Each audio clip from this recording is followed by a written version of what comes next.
Hey guys, this is Matt Granger, that Nikon guy for mattgranger.com. Firstly, sorry, no mic today, so you'll hear the wind. Today, it's time for me to renew my passport, and like you, I hate going and paying $15 for someone to take 6 crappy passport photos to then leave 4 in the drawer and not get used, and you end up looking like a bit of an idiot anyway. So today I'm just going to show you how you can quickly and easily take your own. I'm not going to even go into bother using Strobist techniques or anything like that. I've just got a little point and shoot, and I'll demonstrate what to and not to do to take your passport photo. So first of all, what not to do. Don't go in really close to fill the frame with the camera on a wide angle setting. Let me just show you how that looks.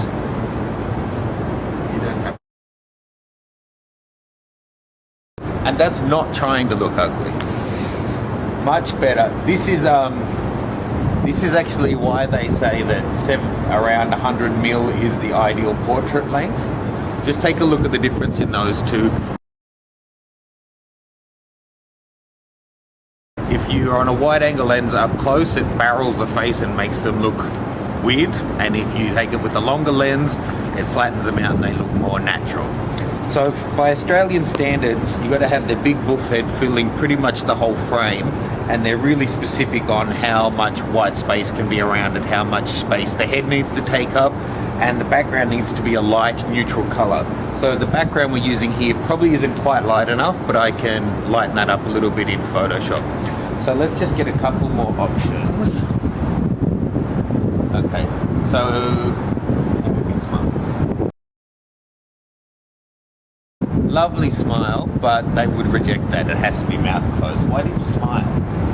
Look over that way a little bit. Now turn your eyes back to me and give me a mag.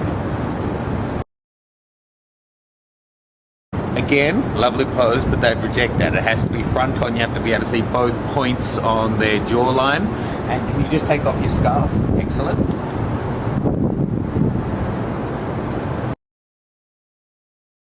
Okay, I'm not sure what happened on that one. One more.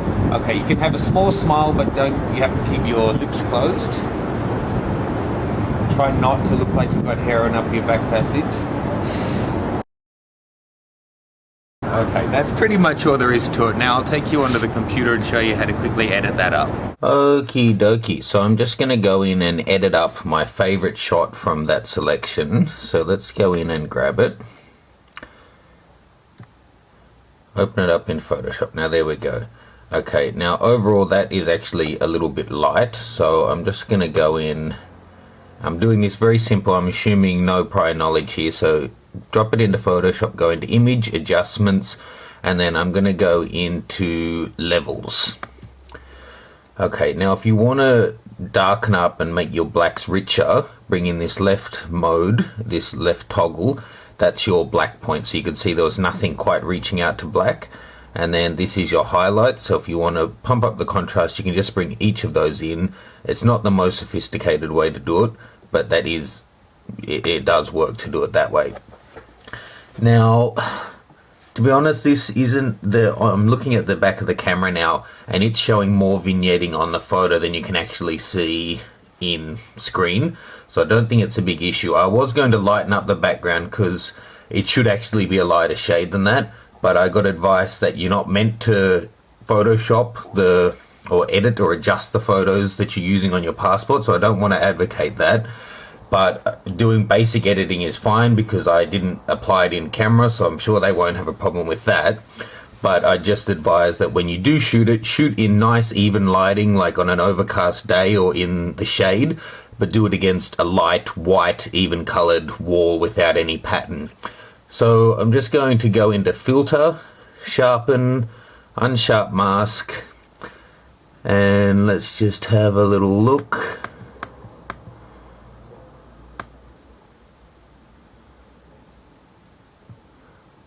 Okay.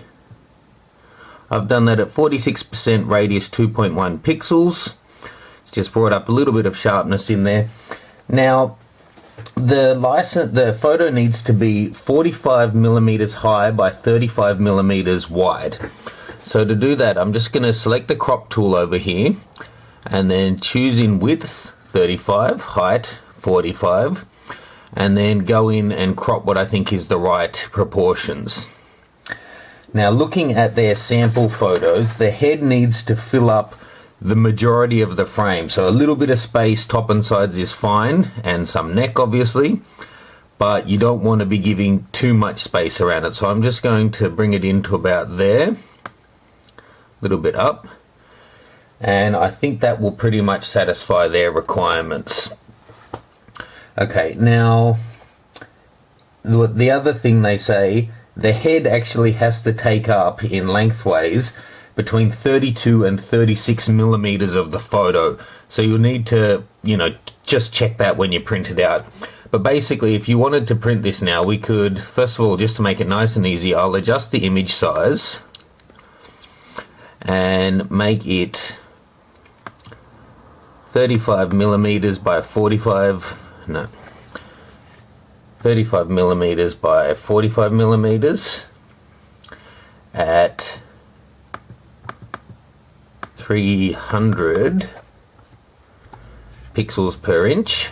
Okay, so you can see that's just gotten tiny. Then, assuming you have a decent printer and some good photo paper, so it's not going to come, it needs to be good quality basically. They're going to scan that shot to make it into your actual passport. Then go down to print, wait for that to open up, and then scale at 100. So you don't want it to scale to fit, you scale to 100. You can pop it in one corner if you want, or put more than one copy in, but that's basically it. Then just make sure you're choosing the top quality print settings and print, and you're done. Okay, so there you go. It's quite simple to do it yourself. Save $15 or however much it costs, and end up with a photo that you're happy with and still meets the guidelines. Depending on your country, they will have different guidelines, so make sure you check it out there. But you can avoid paying people good money to end up with a photo like this. Yeah, that's my passport photo from 10 years ago. Still handsome, I know. Thanks for watching. This is Matt Granger, that Nikon guy for MattGranger.com. Just let it roll and then stop.